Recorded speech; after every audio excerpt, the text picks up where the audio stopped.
Go to Case module and select Add to add a case. Input the relevant details by selecting the case date and prospect.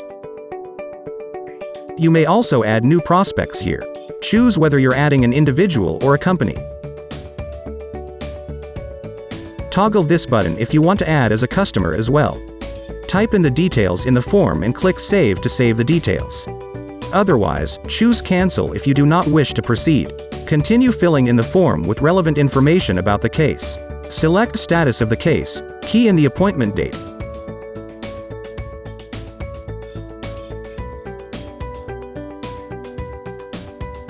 Filter by vehicle type and look for the vehicle number.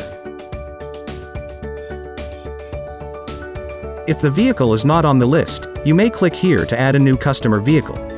Type in customer vehicle information.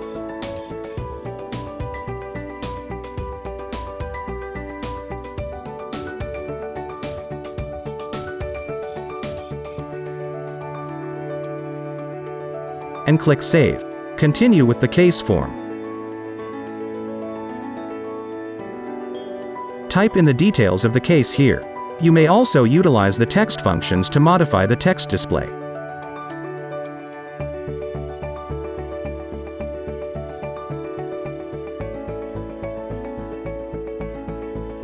Once done, click Save. The case details can be viewed here. You may also edit or delete cases using these buttons. To change the status, select the Change Status button as shown in the video. Select New Status and click Save to apply.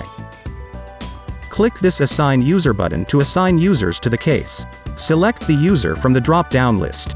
Please note that you may assign to multiple users. Then, click Save to apply. Click on this Remove User button to remove a user. Just select the user you want to remove and click Save to proceed with the removal. Click this Export button to download the case. Click on the Calendar button to view the calendar of activities. The added case will be displayed here along with the other activities. You may also edit, delete, change the status of the case, assign, and delete users using these icons.